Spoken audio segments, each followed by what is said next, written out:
Breaking the gray. This week's episode brought to you by Inside Tracker. For more information, go to insidetracker.com/rebelscientist.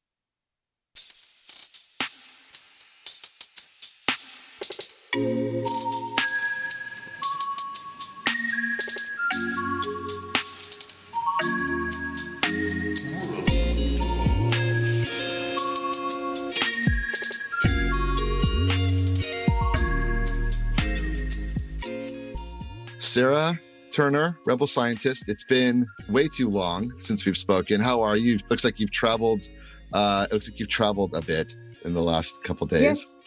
Yeah, I've managed to go underneath the train from London to. I'm now in sunny The Hague. You're back. I'm back. I'm back. The welcome party. Yes, the Netherlands. Yeah, well, it's, it all across the world. I work a lot in Australia, and it's getting close to being spring there for them. It's getting close to, it's fall today, right? For most of us. So with the weather changing, what are anything you're doing to change your habits because of the sun? Anything you're looking out for? Well, you know what, Russ, we've had a pretty terrible summer here. So it's just constant here. I'm afraid we haven't had those seasons. We just sort of did winter and now we're going back into winter. So no, not much has changed. Not much has changed here. But of course, it's nice to get the late light, which is what you get in Europe. So I make the most of that for sure. Yeah. Well, I'm excited today because we have a Rebel friend joining us who we've just met. So that's exciting.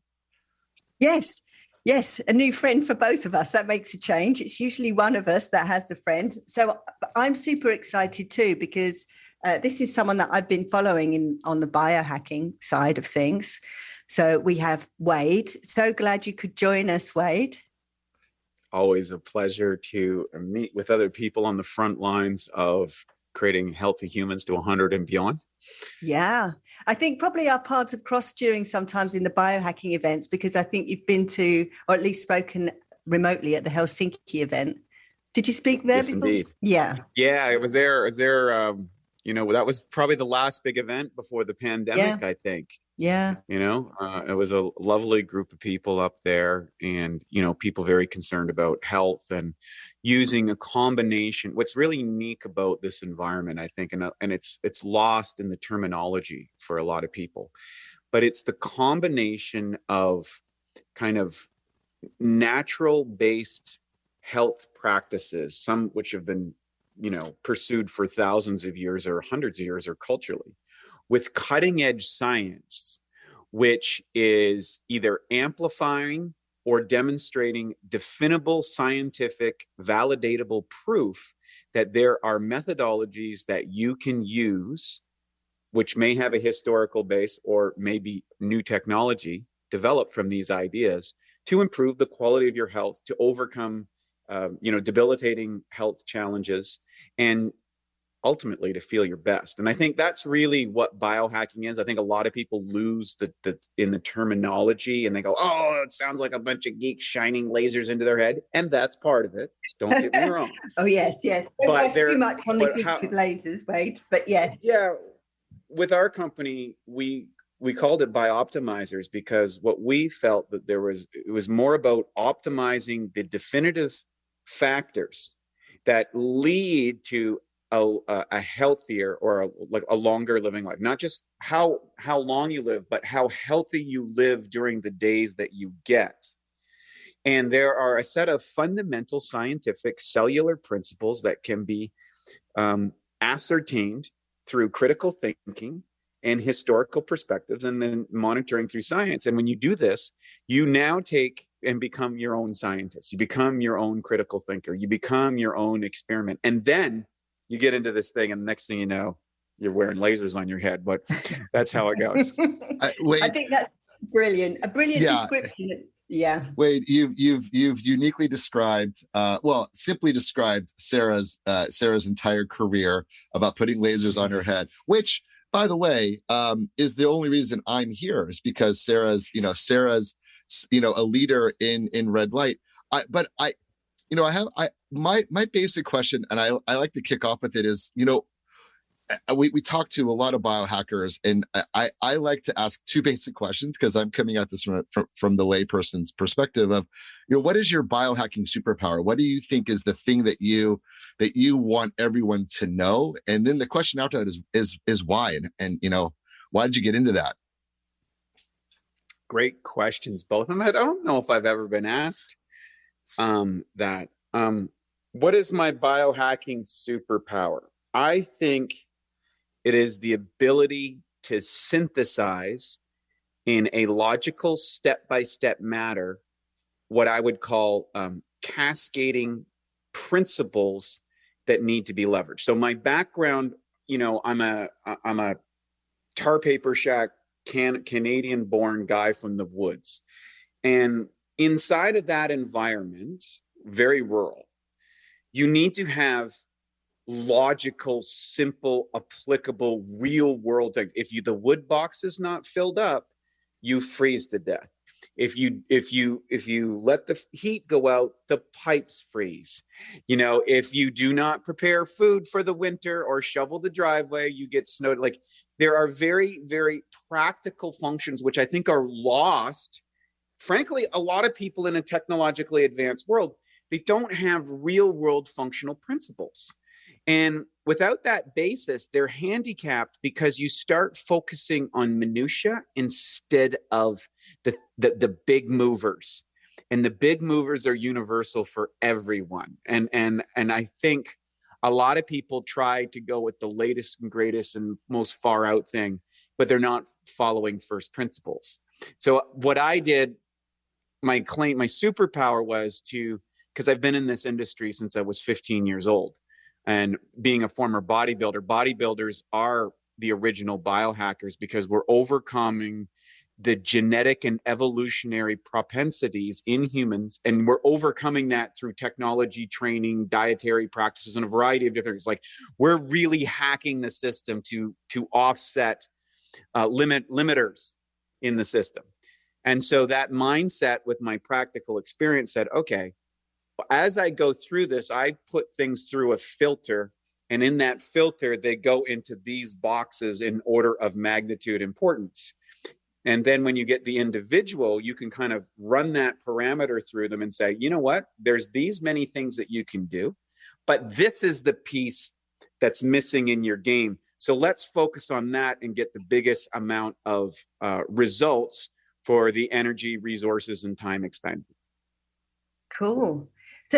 So maybe you can talk us through that process with regard to what you do with nutrition then, because that's an interesting concept, but still people need to know, okay, what are those basic steps? Because for a lot of people, they're eating a diet that's just presented to them, they're not even thinking that far. Well, I think the first, if we look at what I call, we're in a very challenging time with the availability of so much information, because we've created what I call dietary tribalism, the do's and don'ts of various dietary practices. And if you're either in the tribe or you are an enemy of the tribe. Mm-hmm. And there is truths within all of the dietary practices, and there are counter truths to the individual within all those dietary practices, and especially with the mutation that's happening with humans and our food right now, which has been so extreme in the last 80 years. We have to look at this from a different perspective. And so what I back the truck up before we get into diet is go, well, what is this? And this is the philosophy. So I'm kind of breaking out the philosophy, which is called the Awesome Health Philosophy, which is a cool little acronym that I developed. And we give away a course on my site for free. It's a 12-week, 5 to 15-minute video per day. You can do it in 12 weeks. I had some people do it in 2 days or 3 days, or pick and match. But I look at the human body, and the one common element of the human body that is universally applicable is cells. Okay, we're a collection of cells. So theoretically, if you can apply the practices that make the cells healthy and function the way they were designed to do, you are on the right path. And most people start at diet. And I think that that's a mistake. And I'll tell you why. Here's the reason. How long can you go without food? Not so long. A few months. You can go a few months without food. How long can you go without water? That's a good question. 7 days. 7 days. Right. 7 days. You can do So 7 days. in order of magnitude, which is more important, water or diet? Yeah. Water. Water. Now, let's ask another question. Is water the number one thing? Well, let's say, how long can you go without breathing? Yeah. For Hold your breath and find out. big wave surfers, 3 minutes. I just learned. I live by big wave surfers. Right. So And there's those guys in Indonesia that can go under for the pearl 35, diver 40 guys. minutes, maybe an hour. Yeah. But An hour top. Yeah. With the people that have been training their entire lives. Okay. So which is more important, air or water? air. Air. Yeah. Now, let's go one step further. Okay, so we need to go to food? No, well, wait a second. If I strap you to a bed, which happens in our hospital situations, and my early initiation when my sister got cancer when I was 15 years old, and I watched her go from a very strong and robust athlete to waste away over 4 years until she died at the age of 22. I watched her literally waste away as she was debilitated by both the disease and the medications to treat the disease. I think a lot of the medications were worse. But you take a person if you've broken your leg or you've been immobilized.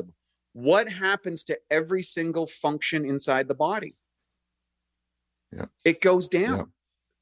Like muscle mass, one of the leading indicators for longevity and quality of life is the amount of muscle mass that you carry and maintain over a lifetime. Well, how do you maintain muscle mass? Movement. Yeah. And movement is a part that both charges the electrical organs inside our body. The movement, as I move, it creates electrical charges, which powers our organs and moves lymphatic fluid, which is the detoxification, the exhaust of the system, right? So if you can put different grades of gas inside a car. But if you could put a couple bananas in the exhaust pipes, it doesn't work because there's no exhaust. Your body works the same way. Cellular metabolism through mitochondria requires the removal of the waste of whatever food that you're burning. You need oxygen, you need water, you need glycogen, you need fats, you need ketones. It doesn't matter. There is going to be a certain amount of waste production from that cellular respiration, and the cleaning of that, the lymphatic system, is 3.5 times the volume of the blood system. Yeah. Yet we put so much emphasis on the blood system, and most people, when they start getting healthy, one of the things that they do is a detoxification. Well, why are they detoxing? Because they've been plugged up. Yeah. Pull the bananas out of the tailpipe, right? So the three principles that we start on, which are non-negotiable, is air. Deep breathing practice that removes carbon dioxide out of the system and infuses with oxygen. Second, maintaining adequate hydration. Almost everybody I've ever tested using an electrointerstitial water scan, which will scan the hydration of every single organ of the body, is chronically dehydrated. That means it needs 2-3 weeks to hydrate properly. And 3, exercise, movement, because our systems, our human bodies are built on maximum efficiency in the preservation of energy because of starvation was a big issue throughout history. And all animals work on the expedient use of energy. And if you waste too much energy to get food, then you will exhaust the lifespan of that animal, okay? So what has happened is, in our infinite intelligence, humans have developed all this radically cool technology that preserves energy. And we've gotten so good at it that we've now actually became the evolutionary stressor to ourselves, because we don't walk, we don't lift things. We have a press button on the computer, on the TV. We experience life through a virtual projection now, through computers, through phones. We're not living life. We've become a voyeur to life. And the consequences of that without movement means that we begin to waste away. We begin to plug up our lymphatic system. So air, water, and exercise are non-negotiable. Wait, And then when I look at diet, I was going to say, right? what about lightweight? Where does that come in your hierarchy? That's the next, funny you should say that, because the bridge between when I talk about, when I get into the biohacking stuff, the cellular function, is light, sunlight. So air, water, exercise, the first part's awesome. Sunlight is the conceptual component of, okay, we've been taught a biochemical model of science, biology. I'm classically trained in physics. I had more of an aptitude in physics than I did in biology, because I always had an issue with when we do the chemical equations and they would just kind of round off the edges and say, that's okay. I'm like, wait a second. If I do that on my taxes, I go to jail for fraud. How can we do this in chemistry? But when I looked at physics, everything is vibrations, frequencies, wave, and all matter is essentially slowed down light. It's condensed light. And so I said, well, why don't we look at food? Because if you look at what happens at the mitochondria, the energy unit, the engine of the machine that drives our car, the mitochondria, its process it's represented in a chemical cycle, but on the physics of it, it's electron covalent transfer. There is an electrical charge that comes from one product and moves to another, and that movement generates energy in the body. Okay, so if that's the case, if I can improve the efficiency, the flow, the transfer of those electrons in the body, I have more energy. And if I impair that flow on some level, then I have less energy inside the body. And so I look at, for example, let's say people are having a lousy day. They're tired. They're lethargic. They don't feel good. You're like, oh, life is great. You get a phone call. Bob, Mary, whatever your name is. Guess what? I got great news. We've just found out that you had a long lost uncle that no one knew about, who died alone and has written you out in the will. And you now have been just given $100 million. Are you excited? Yeah. Of course. Yeah. Of course you're excited, right? Maybe you found a long lost sibling. Maybe you got the job that you didn't think that you were going to get. Maybe a relationship came into your life at that time, which invigorated you. What changed? What changed was what you focused on, what the vibration was, what the energy was. Now, there's an interesting piece that's related to this, and I know you're into light, and this is a critical component. Up until recently, humans spent most of their time outside. Yes. Outside is about 100,000 candle watts of power compared to your eco-friendly 40 or 60 watt bulb. You can't run a body on a 40 to 60 watt bulb. And why people are locked into cubicles and sitting in their house at these little lights and staring into blue screens that don't operate on the frequency that our bodies have been learned over millions and billions of years of evolutionary biology, means that you are subjecting yourself to a light prison. And we're inviting people to get out in the sunshine, get your bare skin out there. And if you can't do that, you need to be able to use light technology to infuse in your life. And I always say, get food that has the most amount of electrons that convert into it for efficiency. Yeah. And so that's how I look at things. And then from that, whatever diet that works for you, based on the next set of principles, which I get into cellular function and, mental beliefs and attitudes. I get into that, which is later in the thing, but you could put it first, but it would screw up the acronym. And then how do you get through that? You get through it through education, testing, and coaching. So the one thing I've left out was the optimizer. So awesome, air, water, exercise, sunlight, optimizers, mental beliefs and attitude, education, testing, coaching. And optimizers is where my company has been focused. The things that the cells need to get that they may not be getting from the diet, or there may be some impairment to them because of the overarching society we find ourselves in. Yeah, that's such brilliant holistic approach. It's so Well, of course, you're singing to the choir because this is what we're all about. But it's just so excellent to hear such a brilliant holistic approach. The other thing is, what about that's kind of all the positives. What about the negative side of things? You know, what about toxins and, dare we say it, parasites? What about things like that? Well, years ago, I wrote a book called Staying Alive in a Toxic World. And there's an important caveat when one explores the world of toxins, in that it's kind of like getting involved in politics. Once you get so deep in it, you become intoxicated yourself. You have to be very careful. Mm-hmm. You have to be very careful. It's good to understand the toxins, but what I encourage people to do is focus on their ability to remove them from the body. So the principles behind the philosophy that I have and the number of books that I've written and how I advise my high-end clients and things like that is to look, you've got the most amazing machine.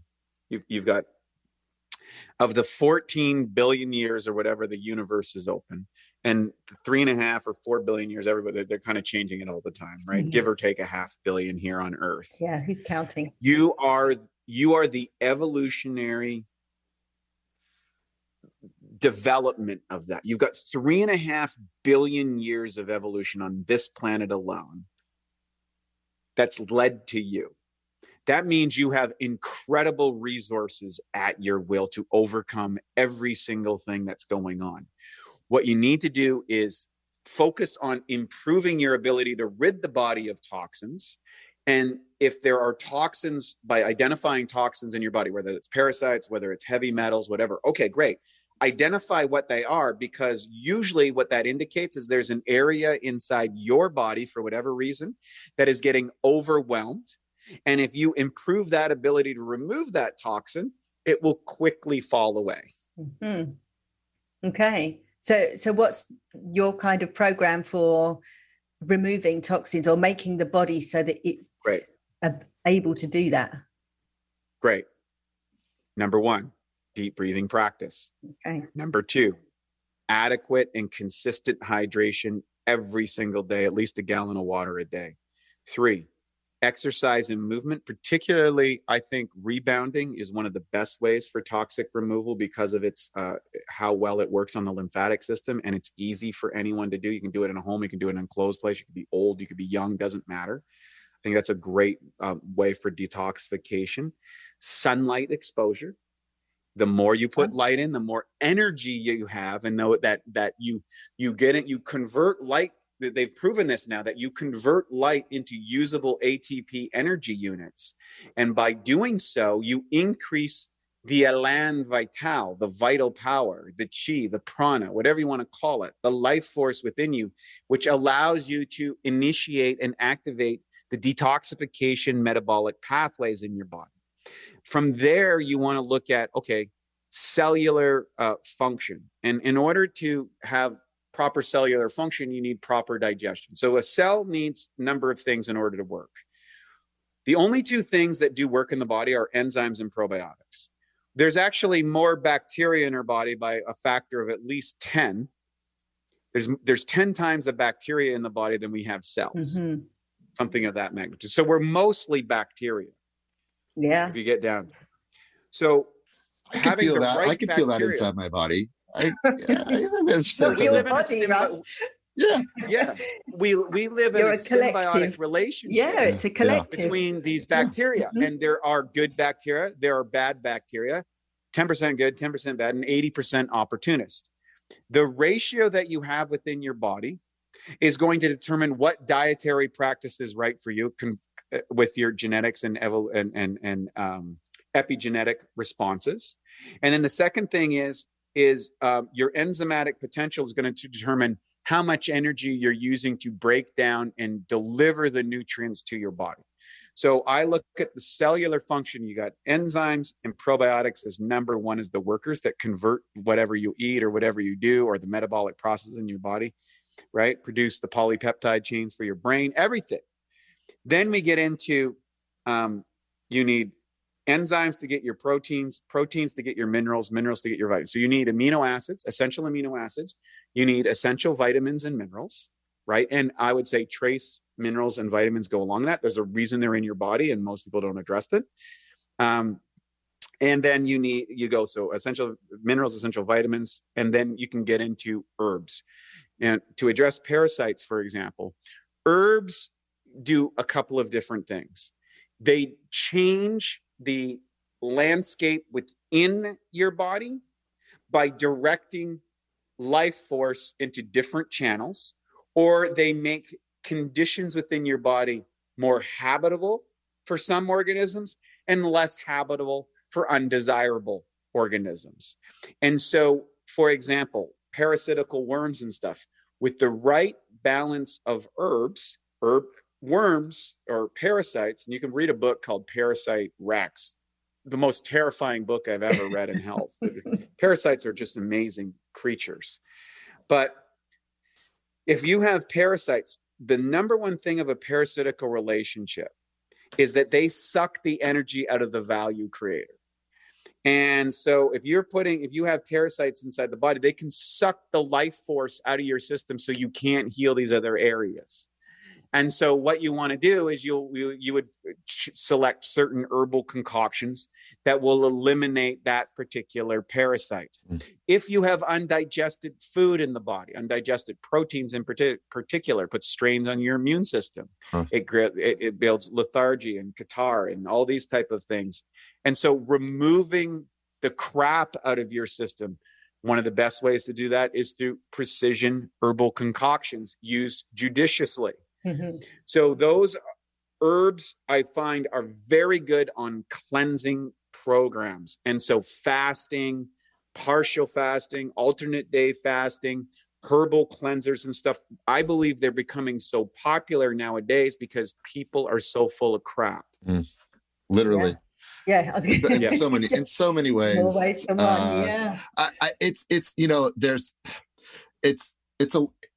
a lot. And I think that one of the things that Sarah and I have really spent time on is trying to just dissect down getting started. Because, I'm sure you deal with this a lot, Wade, where people come to you and like, I feel terrible. Well, how do I get started? And it sounds like you start with the breathing. You then start with, then you kind of go down your path as you get people in that mode. And I work in tech, and one of the things we constantly use is the term flywheel, right? And so the flywheel of all of our businesses is what keeps the marketplace going. So I think about maybe applying that to my body and say, like, how do I get, to get the flywheel going? I'm breathing, I'm getting sunlight, I'm hydrating. I now have, my body is doing the right things to recognize these are the bad parasites. Is there one thing to pull through to say, this is the thing that's going to keep you on that flywheel? Because it's so easy to fall off, right? It's so easy to just get lazy and say, I'm done. I got to watch TV. I got to have a glass of wine. Is there something that just kicks you back into the flywheel? It keeps you going. Yes. Your reason why. If you do not have an emotional, and when I mean an emotional, I mean a strong emotional connection for you to overcome the gravitational pull of an unhealthy lifestyle. Some people, that's a health scare.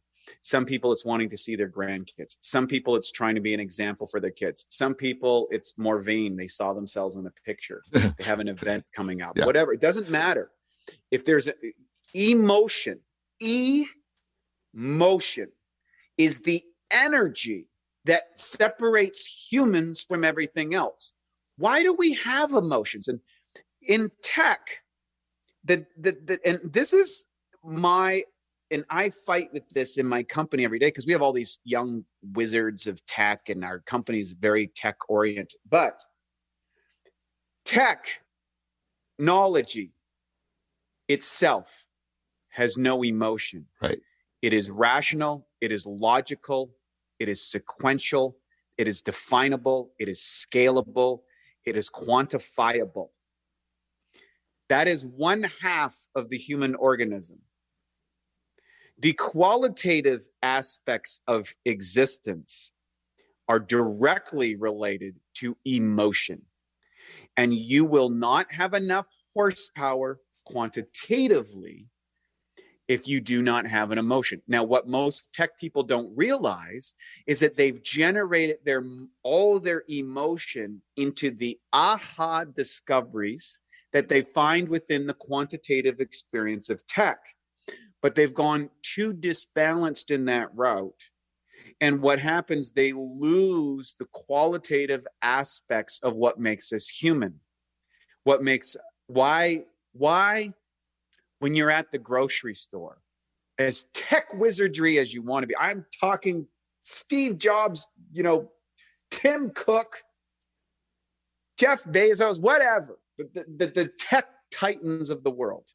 I guarantee if they're standing in line at the checkout and a mom is there with a little baby on their shoulder, in the cart there or whatever, and the mom and the baby looks at the tech titan and goes, what are those? What does that wizard do? He responds to the baby. He's doing Google Gaga, all this sort of stuff. And what is he? He feels happy. Yeah. And he probably feels happy, or she feels happy in that moment in a way that you can't make logical sense. And so where people get caught in today's world is they're trying to put too much logic and not enough emotion into their physical program. Yeah. And once you get emotion, now too much emotion without logic, you become all over the place and you exhaust yourself. If you have the balance of the right logic and you power it with emotion, that's where humanity makes magic. And so what I've done when I take people through my course, I go, and like I said, I give it away because it was the one thing I had to figure out, which took me decades to figure this out. Okay, well, when thousands of people I coached, and successful ones, moderately successful and unsuccessful ones. And what I realized is these are the principles. And I broke it down to a 15-minute a day routine where you leverage every single component of the awesome formula. In 15 minutes, you do it first thing in the morning, and it's really simple. You get on a mini, you get up, you get on a mini trampoline. Mm-hmm. You put on the things that make you happy, not the news, something music, something powerful, something inspiring, whatever you like.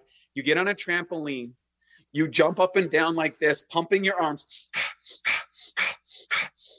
and you put as much oxygen in the system as you can. You get off the trampoline after 10 minutes of jumping, you take a big drink of water. Some people like to do it before. You put vitamins and minerals inside the water. You take enzymes, you take probiotics, you take whatever, you drink that in. Then as soon as you're done, you make a shake. And in that shake, you put all the goodness, like your essential fatty acids, your essential amino acids, whatever carbohydrates that you love from a natural source, any vitamins, herbs, plants, pollen, whatever the hell you want, right? Whatever that is you've determined is what your body needs. You drink that, blend it up, you drink it down. The afternoon, you have something with a variety of green foods, like I call it a rainbow salad. If you're on a salmon diet or your keto diet or you're a plant-based, have some greens that's lots of colors in the afternoon. And in the evening, have whatever the hell you want, whatever you want for things. If you do that every single day, I guarantee in 30 days, you'll feel amazing. And I guarantee after 90, you will become a zealot like me. Yeah. I'm a zealot like you, just listening to you, Wade. I know. I'm there. I'm done. Yeah. Where's my mini trampoline? I just want to do one thing. I know, Sarah, I want to hand over to you for the rest. When we talk purpose, right? And yes, one thing we've had Reiki experts on, we've had Reiki masters on, we've talked about, meditation. In my process of meditation, there is a purpose and there's a mantra, but there is a purpose that I sort of remind myself of as I'm in that. Is that something that you said early to say, find that purpose, or do you not? You just, because I do it in meditation. I have my purpose. I'm a cancer survivor and I just want to keep walking and keep going every day. I'm grateful that it's been 28 years since I've had it, but how do you help people define that purpose? Is it a simple thing? Is it hard? Do people struggle with it? Oh, people struggle with it excessively. And I think it's the downside of the modern world.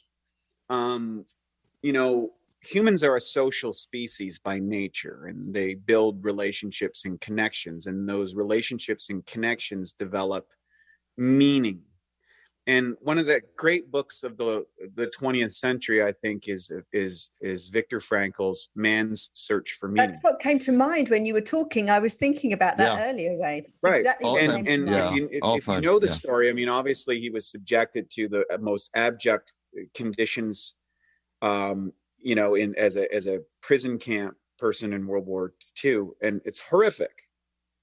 Horrific, starving, senseless killing and torture and violence and all, just levels of grotesque, horrific aspects of humanity that most people can't even imagine, which are going on at this very moment in very many places in the world. If you can find meaning under those conditions, then you are untouchable by whatever happens to you in life. And let's face facts. And this is part of the antiseptic West that I think we've really missed the boat on, is we've taken death and we've put it away in a nice, neat, controlled box that sends out with, you know, a Hallmark card, so a set of flowers, and as some sort of ceremony that that's not dealt with. Up until the modern world, like, grandpa and grandma died in front of you. You saw the horrors of what would happen, or your parents did, or your siblings. You know, people used to have 10 kids and, you know, 4 or 5 of them would survive. Your brother, it was not uncommon for your brothers or sister to be died by war or by illness or disease.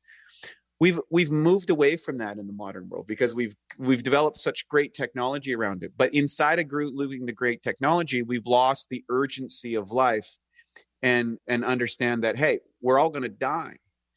The question becomes, how are you going to live with the time that you have? That's my invitation to everybody that's listening today. Look, how old are you? Let's say you're 50 years old. Your life expectancy at best is 100 years. You get to 100 years. So if you're 50 today listening to this, you're at the halfway part. You're on the back 9 of the golf course, right? Look in the mirror. You're not looking like you were 20. So what? You know, you can't do anything about it. This is the nature of physicality, that it descends into chaos. You cannot overcome the laws of physics.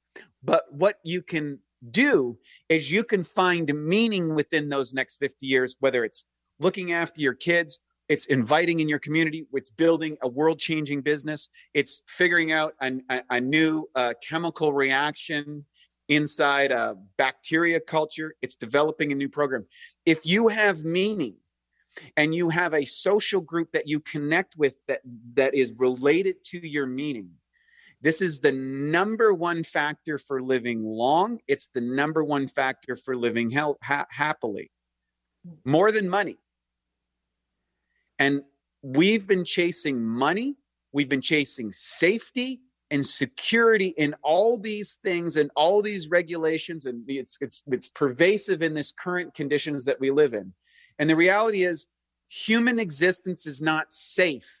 It's not meant to be safe because everybody dies. So determine the meaning of life is understanding I'm going to die. Why? But what am I going to do up until the moment of that inevitable appointment? Yeah.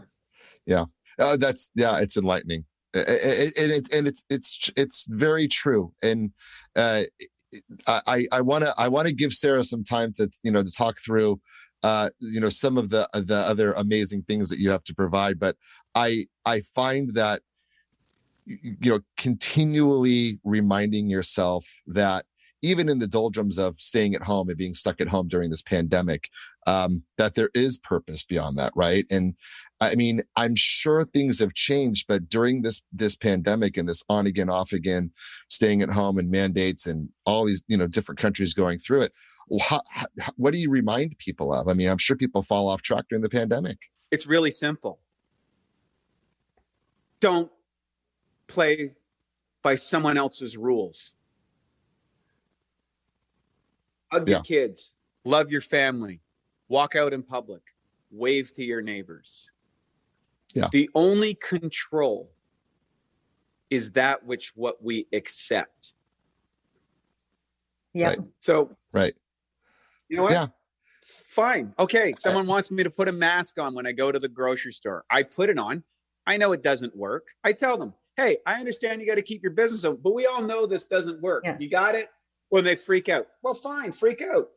That's your thing. But the science is legit. We've got flip-floppers over there. We're all over the place. We've got a whole story that's pervading over the world that doesn't make any sense. Mm-hmm. Okay.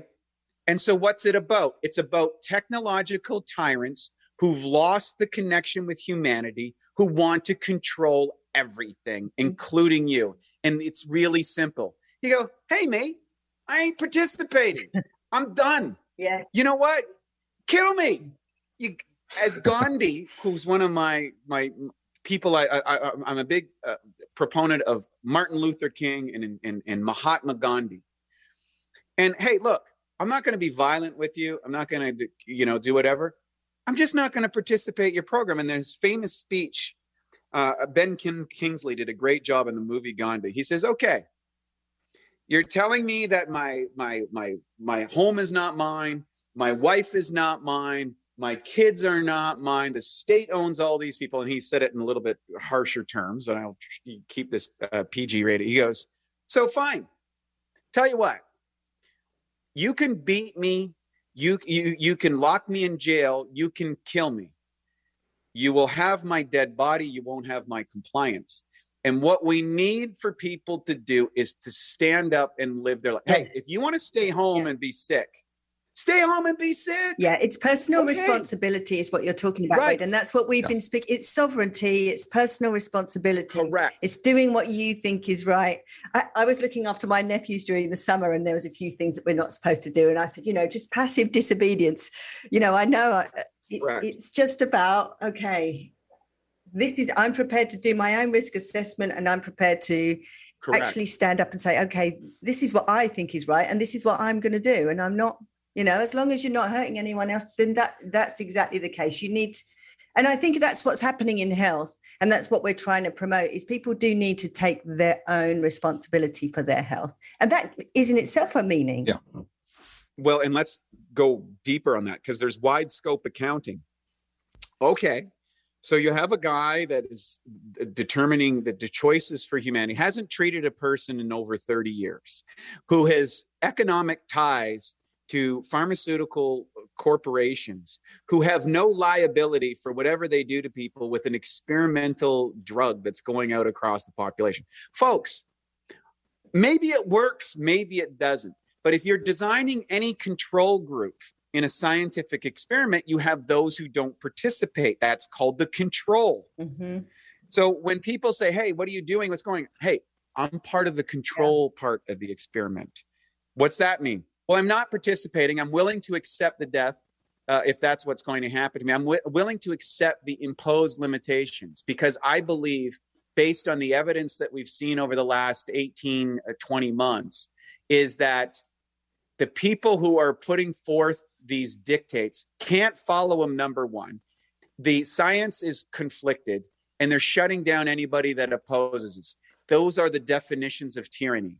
And if somebody wants to continue to live under that world, go ahead. Kill me.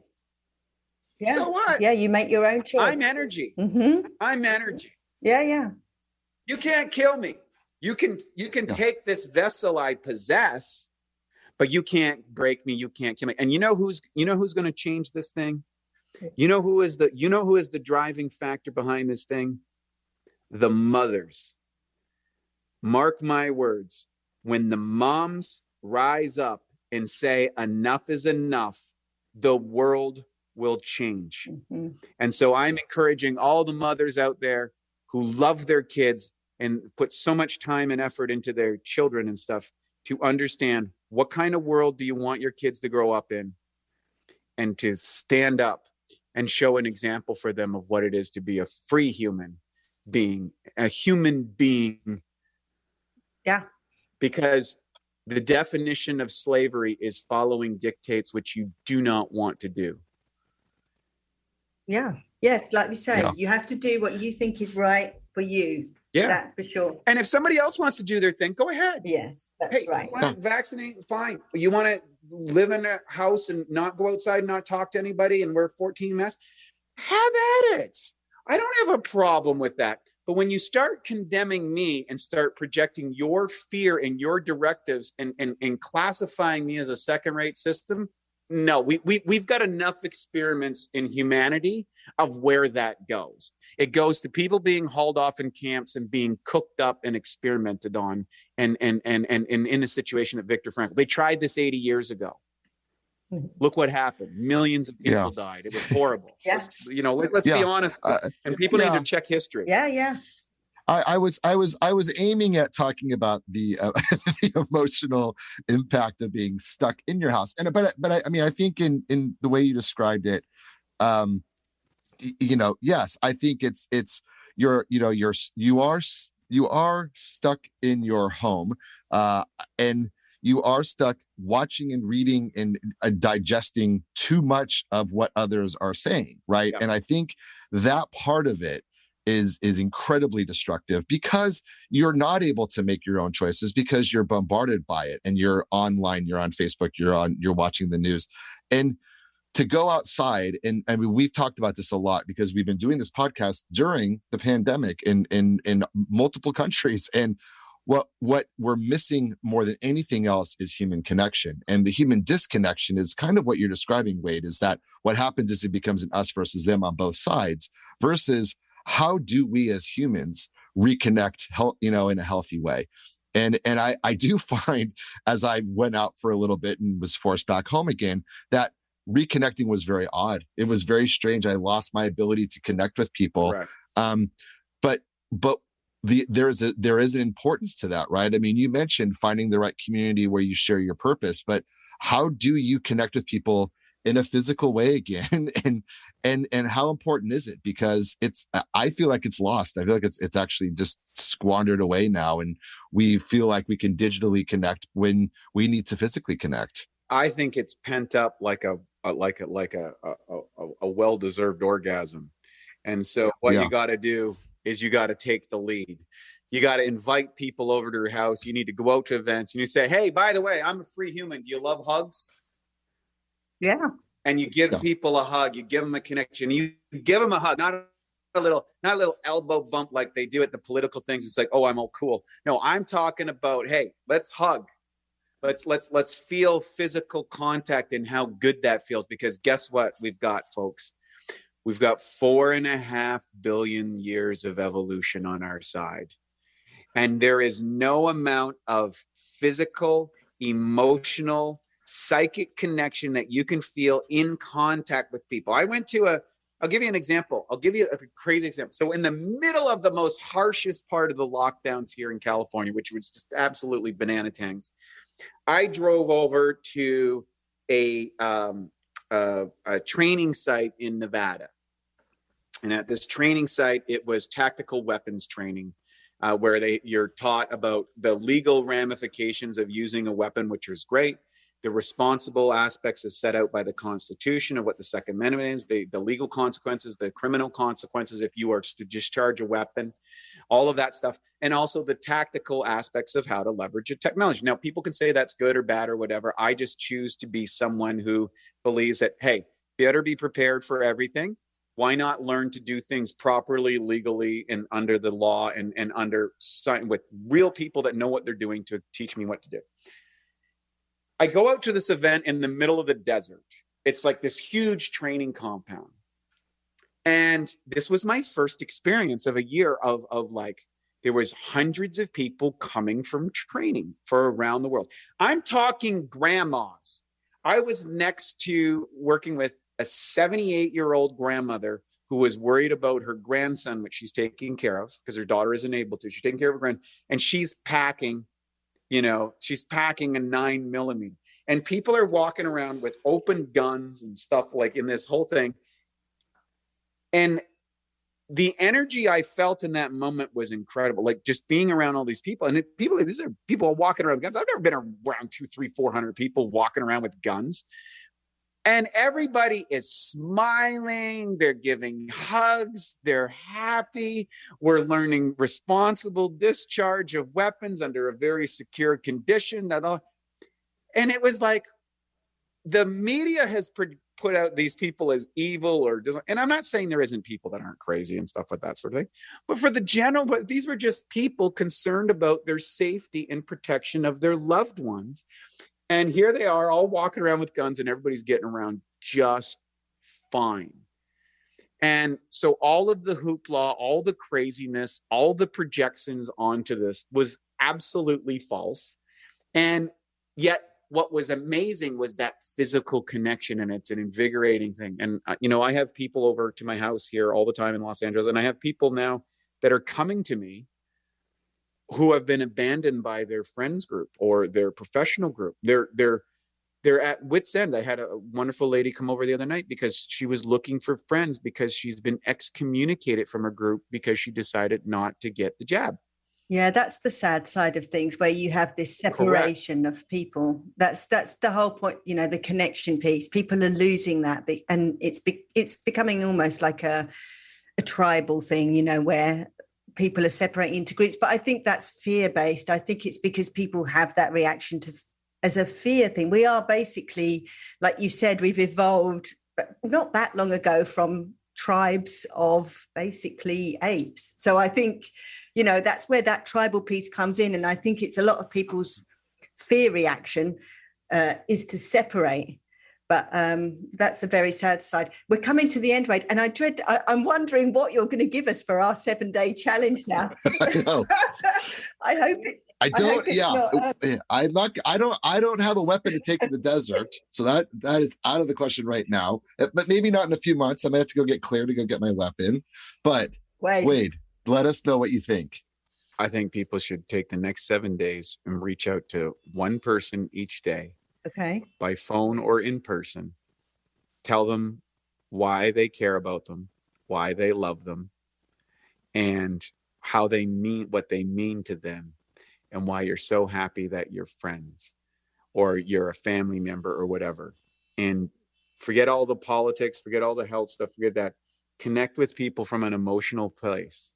Oh my goodness. This is going to be tricky to think from from an English person's point of view. I don't know what my family are going to think, that I've lost the plot, because we don't do that. So this actually is probably one of the hardest challenges for me, because, this is culturally, it's tough. It's tough. It's just not done over here. People would. Correct. and you know what? We're all a little bit crazy. We just tend to hang around with people who have the same craziness. Uh-huh. And so what I'm inviting people is to lead a little on the crazy side. And you know what? Put yourself out there emotionally. Take the first step.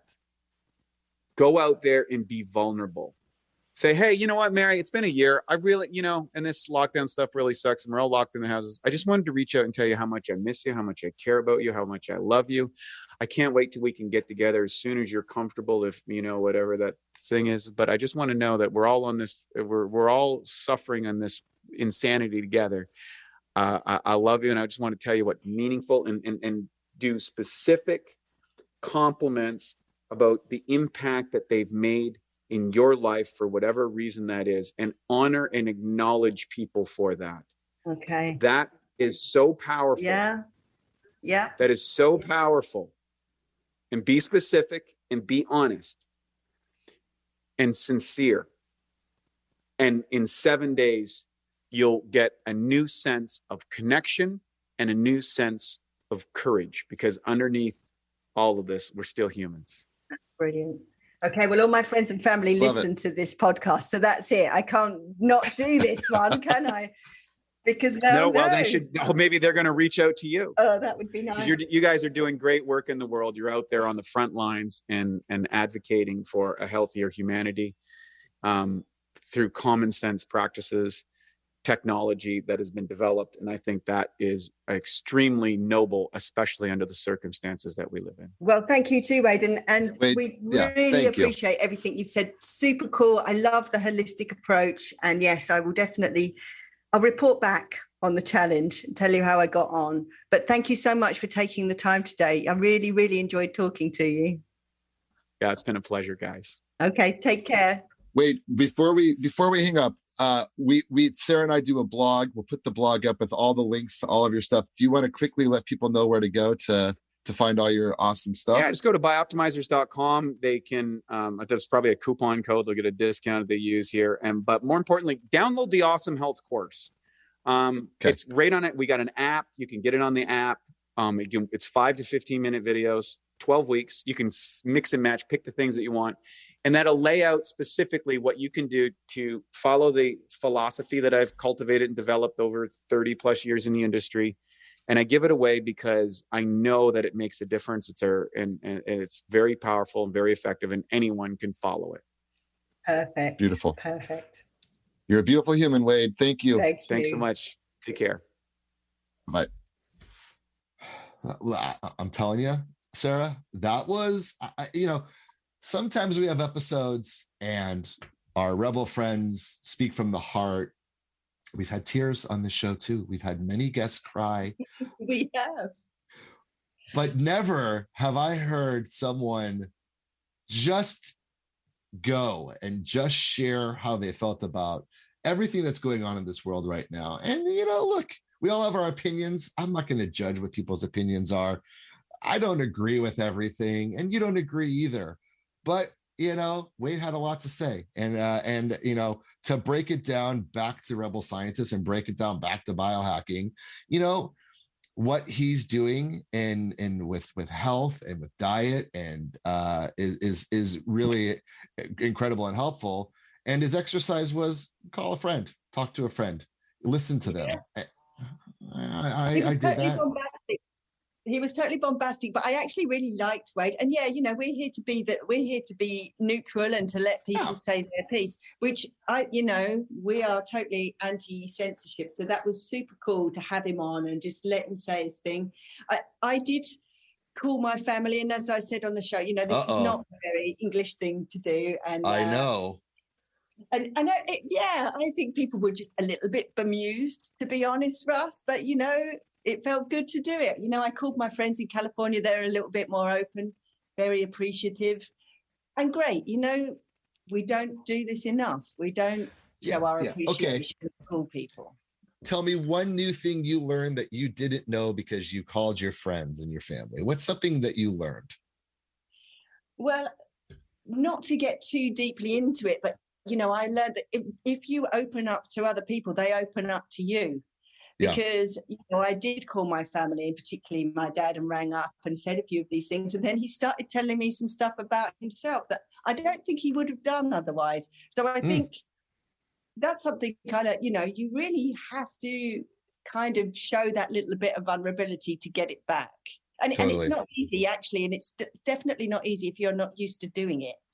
Yeah. It's probably a skill you have to learn. But I think with that comes sincerity. Because if you're someone who, you just say all these things all the time, maybe it doesn't have such an impact. But that was a bit of a learning. So I think I'll couple this with Rob and Gary and I'll couple Wade together. And I think one of the things is intention, right? And I think it's listening and getting out of your own head and calling someone for your own need versus calling someone just to say hi and listen to them. And I think I learned something about a family member, and he's struggling with something that he and I don't see eye to eye on, and I didn't realize that he had the same belief that I had about it. And it was like, okay, well, I can help you if you want my help.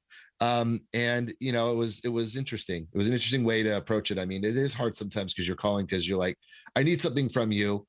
That's where you're going. Versus I'm just calling to shoot the shit. So what's up? And everyone's like, I'm busy. I can't talk right now. Why are you calling? What are you on about, Sarah? I know.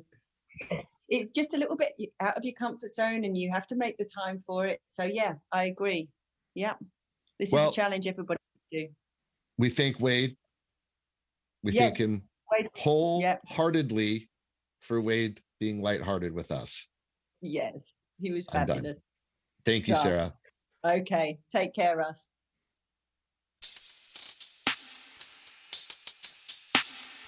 The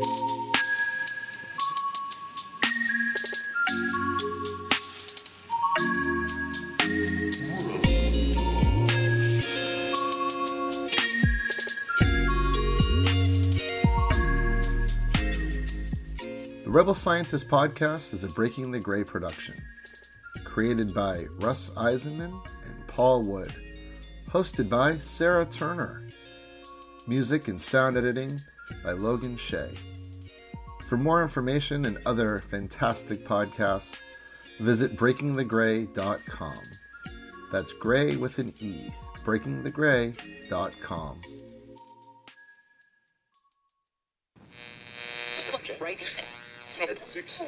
Breaking the gray.